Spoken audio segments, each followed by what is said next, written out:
Namaskar.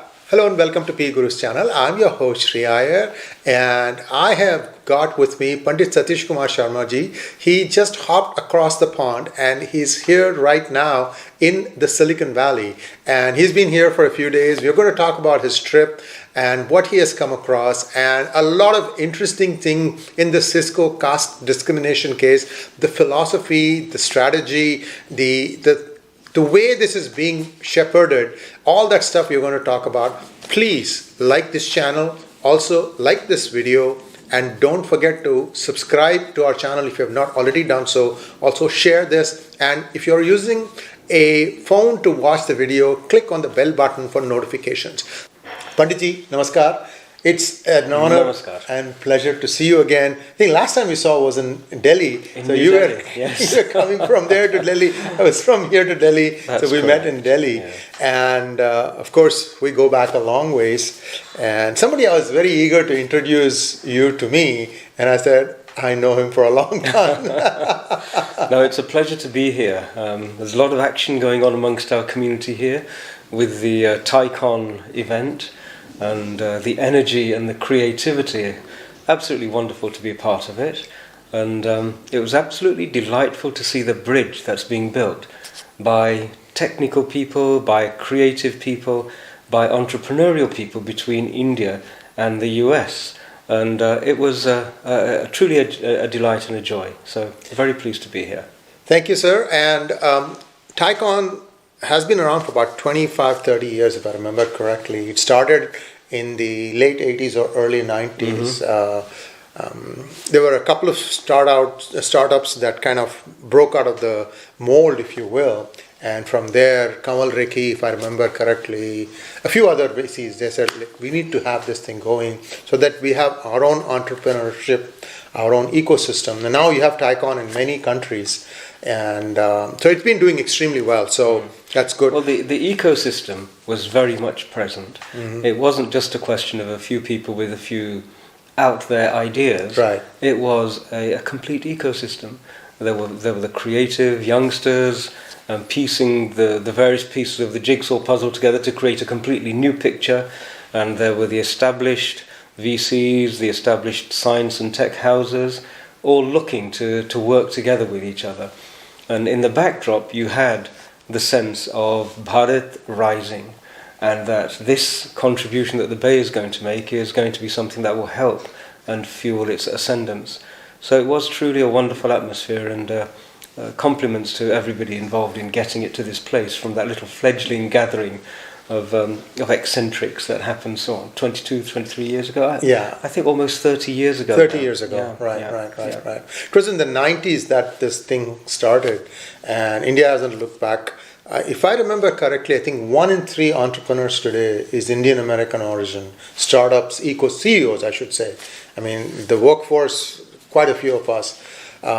I've been to some of these TICONs, and now with P Gurus taking up almost all of my time, I've not been able to stay in touch go on the sessions and things like that. But we're still techies at heart, aren't we? We love to keep a finger on the pulse and see what's happening there. Oh, yes. If you didn't manage to get there, there was one thing I think you'll be quite interested in, and that was the synergy of Dharma Vidya and how they're using AI to explore teaching mechanisms. Oh, wow. So there were people there who've created a virtual reality environment, and you could engage in a conversation with the avatar of Krishna and ask questions and have answers given back to you. So that was quite an extraordinary experience. But boundaries being broken and frontiers being exceeded all over the place. So good things to come. So you've been at the battlefront, if I should say that, of this caste law that was promulgated in the United Kingdom. We had a session, I think, on P Gurus once. We did. Yeah, we how it got legislated, and then it got stopped at the implementation phase when they realized what they were up against. And now we can see that history is being repeated. And it has started in California, the SB 403. But in order to show that SB 403 was needed, they needed a case. And now I'm kind of, backtracking how this was all planned. Someone did some serious planning in the in their kitchen to say, this is how we shall navigate this. And they found a loudmouth. I can't find any other way to express. And this person has, in fact, started a startup for profit, although they tend to stretch the truth, saying that they are not for profit. So there are some disconnects like that in the whole idea. But this is the face of the whole movement. Somebody else is clearly pulling the levers. In the case of Cisco versus Caste Discrimination, Cisco versus CRD, California Civil Rights Department, CRD dropped the case against the two individuals, Sundar Iyer and Ramana Kompella. But they were still saying that we're going to negotiate with Cisco. Now, this brings us to an interesting point. Wasn't Cisco being sued because of the two employees? That's how I saw the thing. And if the case has been dropped against the employees, where is the case against the employer?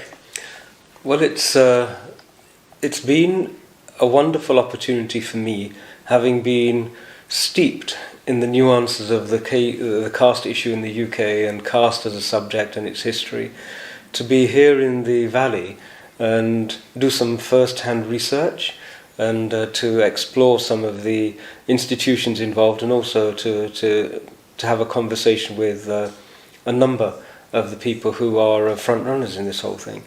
And it's actually quite extraordinary. We have this assumption that human beings, one, are good and decent, they want to do good for each other and for themselves, and that malice is something that is an old-fashioned concept from the dark ages of medieval humanity.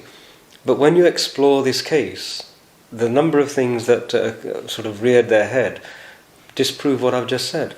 There are people who obviously have a malicious intent. They do not have the best interests of the group, the community and the society at heart.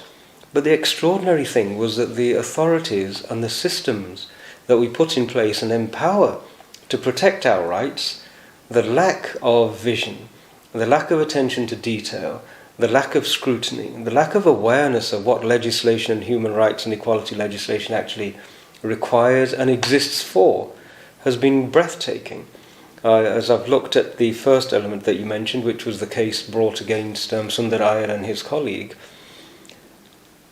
only 30 seconds of investigation bring to you a certain number of facts. One, he didn't identify as a Hindu. Two, he didn't identify as a Brahmin. A published writer who has written about atheist ideologies and the irreligious nature of his engagement with this whole field, it makes it crystal clear that this is not a person who fits the mould of a religious Brahmin steeped in casteist practices. Nothing could be further from the truth. And yet, 3.5 years, and nobody has noticed this? It's extraordinary. And so when this sort of profile emerges, you have to really ask, what are the motives? And when you have a body as powerful and as well endowed financially and resourced as the Civil Rights Department here, the absence of checks and balances, the absence of levels of audit and scrutiny, it's breathtaking. It really is. And with regard to the first of the two cases which has now collapsed and CRD has withdrawn, it should really be a landmark case, this should, of how an institution, a state institution, can be leveraged to abuse the rights of the people who it's there to protect. The analogy between what happened here and what happened in the United Kingdom is also quite remarkable. In the United Kingdom, we had a powerful orator being able to stand on a very powerful stage and whip up hatred and emotion. Because there were no facts worth scrutinizing, what they managed to do in the UK was to create an atmosphere where one group was vilified and tarnished, not given an opportunity to defend themselves, and the other group was elevated to the state of almost divine victimhood and given such a loud platform that the imbalance was enough for people to assume that there must be something wrong, there must be some fire that is causing this smoke. And most people didn't bother to scrutinize it. And on this wave of rhetoric, on this wave of dramatic, theatrical hate spreading, this case really was sustained for 3.5 years. And it's there's a phrase that sprang to my mind that in order to acquire power, it's as though a group have decided they need the legislative systems of the world to be on their side. It's nothing to do with evidence. Power and the authority of the state is really what is being appropriated and seized here. And in order to have that power over other people, they have needed to create to vitiate and create a hate-filled environment. So they have been, the policy is to spread hate in order to legislate. This is what I think summarizes what they have done. And it's tragic because sooner or later, once the wave of rhetoric has subsided, once the hatred that has been ignited, those fires have cooled, once the targets of your hatred have had a chance to recover themselves and dust themselves down and look at what's being done to them, and then they return the level of scrutiny. When that stage is arrived at, if your case doesn't withstand scrutiny, then not only does the case tumble, but you are eternally tarnished. You will be identified as a person who sought to use hatred in order to inflict discrimination, pain, and indeed suffering on entirely innocent people. And who would want to be in that particular position, except persons whose advice has been inappropriate or they're potentially unwise? And we're seeing this with the first case, which has now collapsed. And what I'm hearing is that the second case also is now in the latter stages of mediation. I wouldn't be surprised if the instruments of state power, the CRD, are scrabbling around to try and find some way of face-saving, some way of justifying what I'm sure are millions. I'm sure the cost of sustaining this case for 3.5 years, the cost to the state and to the general public will run into the millions, I would have thought. Panditji, the United States allows an individual to sue the system if there is deliberate intent to try and tarnish someone's reputation. Now, you have two directly involved individuals, Sundar Iyer and Ravana Kompella, but let's look at the ecosystem of the Indian professionals, Indian American professionals, I should say, working at Cisco. They're all going to have a certain stigma attached to them. And here's a Cisco guy. Oh, did you not have a case? So this is, before you even open your mouth, let's say they go and seek employment somewhere else, yes, they are immediately on the back foot, on defense. Now, this sort of characterization, this has to be actually wrapped on the knuckles, is not the words I'm looking for. Well, if you think of the situation of the Hindu employees of Cisco, and there are a significant number of them, whilst this case has been highlighted and trumpeted throughout the media nationally and internationally, they've actually been employed at Cisco. And so their colleagues and their the clients, the sites that they work on, the suppliers who they interact with, the researchers who they work with, all of those people will have been thinking, is there something wrong with these people? These are those castists. These are those people who have been identified as being so racist and supremacist that they discriminate against their fellow Hindus. That question will have been asked. And I'm absolutely certain that for many of the employees at Cisco, the Hindu employees, it will have been a period of great trauma. Can you imagine being in a performance review or being in some sort of a promotion setting? These things would have been taken into account. And if Cisco merely comes to some sort of a settlement in order to get on with business, they want this behind them, I think they're failing their employees. I think Cisco really do need to pursue this through to a conclusion which establishes that neither Cisco nor any of Cisco's employees were in any way, shape or form worthy of this level of vilification and denigration. That would be a just conclusion. And so I'm really hoping that the employees at Cisco sit together with their employers, with their senior management, right up to the top, and ensure that the conclusion is actually the same place from where this whole journey started, where they had good careers, they had good reputations, not a single question mark on anything that was associated with their identity, and that's where the conclusion should really end. Anything less than that, I think potentially Cisco would not have been fulfilling its duty and obligation to its own employees. Now, some companies have taken this particular company head on. I'm not going to name the company. Anyone who's been following this know who I'm mentioning. And they've been basically said, don't even bother giving us a speech, because the whole thing starts, they have a template, suddenly try to, create something that's not there. So this part has been going on. Some have bought and some have not. But some extremely wise city councils and universities have also bought in on this. Now, this whole premise of this startup company has been that there is a case against Cisco, and that this shows that there is caste discrimination. The thing about this whole thing, Panditji, is that as early as in February 2021, the judge had ruled that the survey cannot be admitted as evidence. So, somebody is trying to brazen it out. And what I am amazed is, I'm reasonably sure some of the council members, some of the regents, these are all extremely bright individuals. When you guys looked at this, I'm asking all those of you, the city council members, the boards of California State University or UC Davis, whoever you are, you guys think no end of your intelligence. At least I think no end of your intelligence. Let me put it that way. What were you thinking? Would you not have rather waited for this one case to see through the whole end before legislating? What was the rush? Now, what is happening, I'll tell you. Some faculty in California State Universities have sued the system. They said somebody's poor performance could easily be characterized as a matter of a caste discrimination.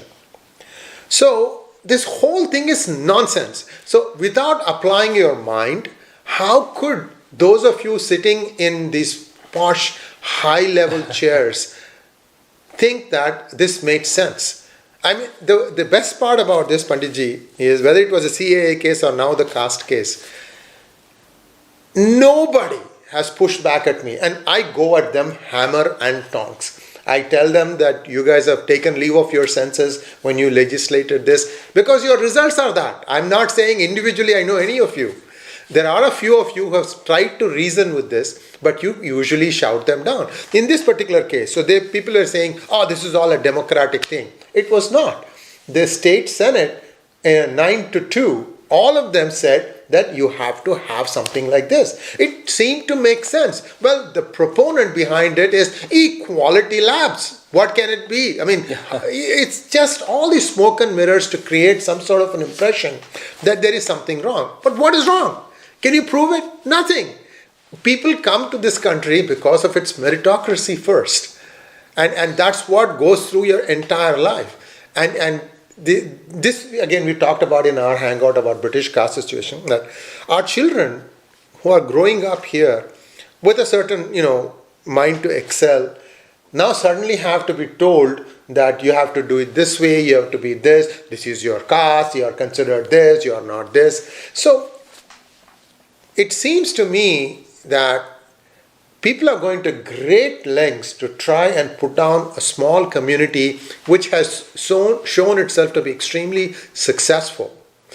Panditji, you've lived through this in UK and sort of you're continuing to do this thing. How do we make these legislators see reason? Because I'm told on the 12th, the bill is now going to be looked at from the appropriation committee, because they're going to see, do we have a budget for this? If not, can we create the budget? But look at who's, shepherding this legislation, an Afghan American. Does she know anything about caste? No. Does her staff know anything about caste? No. Who were voting in the CA Senate? 11 people. The total committee is, I think, more than that, but whoever it was, are any of them aware of the Hindu system? No. Now we are going to go to the bigger level in the state legislature. Is there anyone? I think there's maybe one Hindu American. I have to go back and check even that. Ash Kalra, I'm not sure he's in the state. And if he's not a Dalit, then he will be automatically assumed Yes. to be potentially an oppressor. Now, if you have somebody who is automatically assumed to be an oppressor, wouldn't you want him to recuse himself from the forthcoming vote? Yes. This is the nonsensical territory that we're moving into. Now, Suji, I wanted to pick up on a point that you made there. Something called the Judiciary Committee. Now, I presume that's peopled and staffed by persons who have some understanding of jurisprudence. And you would expect them to scrutinize what was placed in front of them without fear or favour. Now, I was watching the video recording of the proceedings, and when the persons who were voting stood up and left, there were persons who had smirks. The expressions were incredibly contemptuous.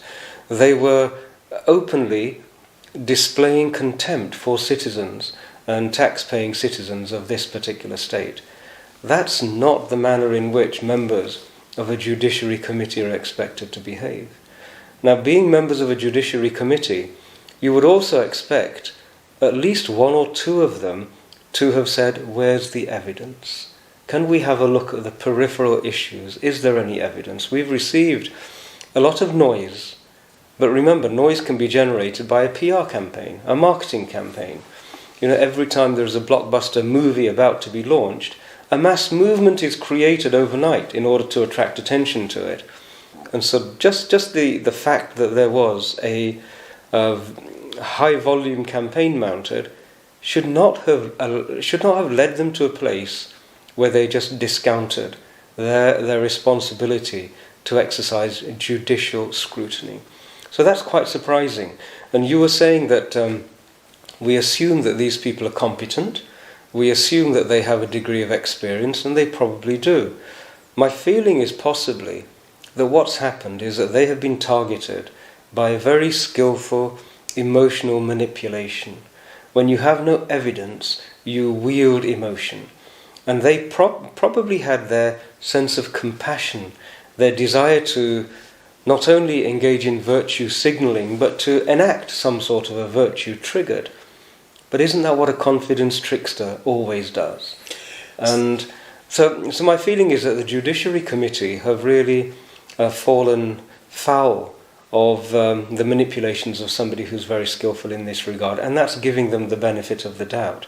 You mentioned the Appropriations Committee, and I had a look at some of the news reporting about this. Apparently, a suggestion has been made that it's going to be put forward at zero cost, that there are no costs of implementing this because it's some sort of clarification of an existing piece of legislation. One, if it's clarification of existing piece of legislation, isn't that what courts do? Isn't that the function of a justice? To take legislation and then, in processing the data, in a case, create precedent on the basis of clarification of that piece of legislation. That's the function of a court. It's not the function of a committee to legislate in this manner. So that's the first thing which struck me as a little bit odd. But the second thing is that this Appropriations Committee really should budget for the damages that are going to accrue.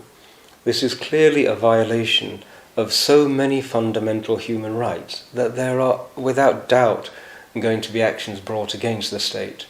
And the scale of vilification and denigration that has been poured onto the members involved in litigation, but the community as a whole, is huge. I would have expected, if this does go beyond that, even employees of Cisco would have some degree of recourse to law because their careers have been tarnished, they've been subjected to an immense amount of emotional pressure. There should also be further litigation because the impact that this whole caste consciousness has had on schools, on children in schools. We have had reports now here, I've been advised by parents of their children saying that in classrooms, other non-Hindu children are saying, what's your caste? What is it with you casteist people? You Hindus have this terrible system. And that creates an air of unpleasantness at least, and at worst bullying and trauma for the children. And at some point in time, I would hope that the community would put a cost on that, and that the community would seek the state provide some funds for restitution, for trauma counselling, for repairing the emotional harm that's done when you isolate and humiliate a child in front of their peers. So this has not gone away yet, and I'm really hoping that the wheels of power step back for a moment and just take counsel. Have they been the targets of an extremely sophisticated extortion victimhood, extortion legislation scam? Because it has all the hallmarks. And who would want this to be the highlight of their career in civil service?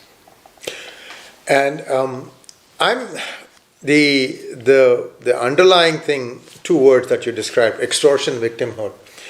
We've been saying this for a while now, and what really blows my mind, Panditji, is that people are sitting in judgment knowing fully well that the data does not support what they are legislating. Like you said. Yeah.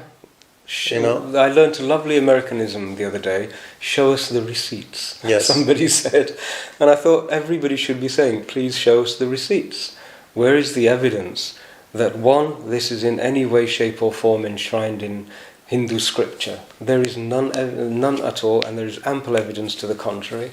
And secondly, where is the evidence that this is, if it does exist in a targeted minority community, where is the evidence that it has manifested here in California?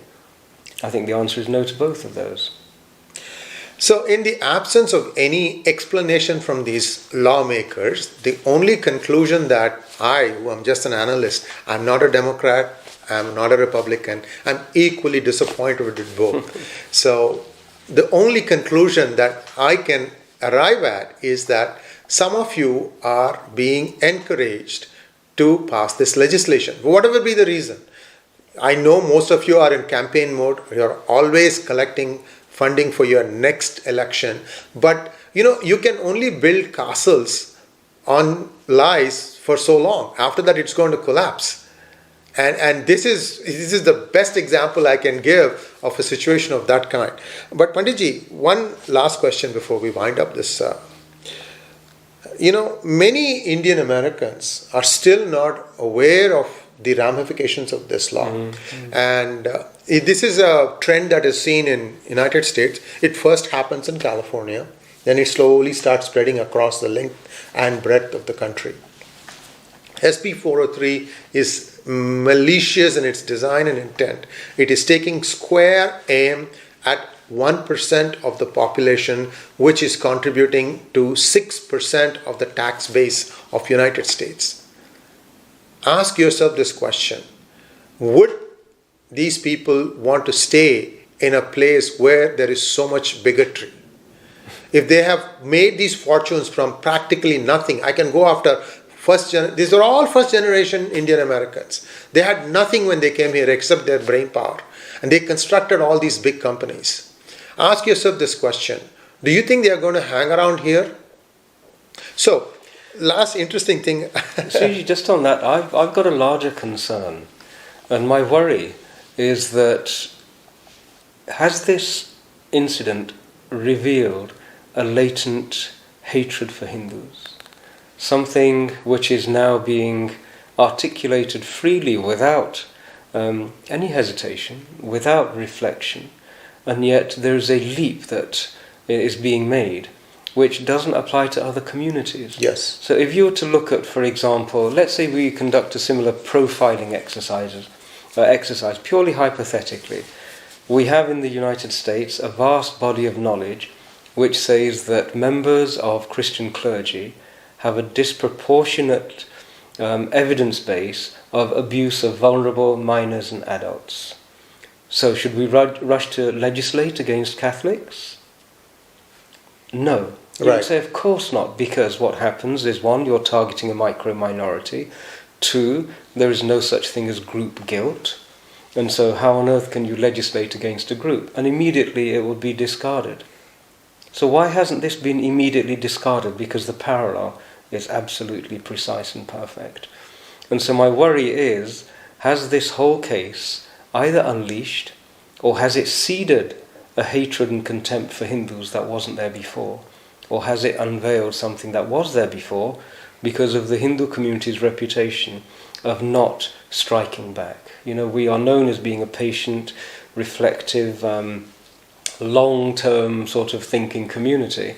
And is that what is causing us to be on the receiving end of this assault? So those are the bigger questions. I'm hoping that wise heads would sit together and get to a conclusion. And how does that conclusion look? In my mind, only a few short weeks ago, there was no consciousness of caste. Our children were all going to school with each other, and there was no, not even the suggestion that one group deemed themselves to be superior to another group. And so now that's all changed. Everybody is talking about this thing called caste. The consciousness of caste has been seeded. And the conclusion, what a good result would look like, is what we've achieved in the United Kingdom, which is we have removed that seeding of consciousness, of caste in consciousness. So our children there are back at the position they were in, and the community is not talking about this issue, and everybody is dealing with each other with genuine friendships which are not coloured or tainted by any of these concepts. Somehow the United States has got to get back to that place. It's going to take longer because more and more groups are leaping on this desire to virtue signal and to proclaim themselves as being some sort of custodians of a higher set of virtues and values by adopting this without scrutinizing it. And the more that do it, personally, I think the greater the journey and the harder the journey will be to get back to a state where caste has been unseeded from consciousness. And until we get there, I think our community is harmed everywhere. And with those thoughts, we would like to bring this conversation to a close. Last thought. Did I read it right that Cisco is opening more manufacturing plants in India now? Yes, you're absolutely right. I think only this morning an announcement was made that Cisco, that den of castists and so on and so forth, is entering into an agreement with the Indian government to establish a much higher profile manufacturing, distribution and economic presence in India. So good luck to them. It's a great development, and that's the sort of thing we should be doing rather than encouraging people to attack each other on no grounds whatsoever except maliciously seeded hatred. Thank you so much, Pandit Ji. That was My wonderful pleasure. talking to you, sir. As always, pleasure, pearls of wisdom. And remember this, guys, extortion victimhood has run its course. People need to understand that there is some other malintent behind this whole exercise. And the sooner we realize this and the sooner we get past this, the better we can lead our lives. Thank you once again. Namaskar.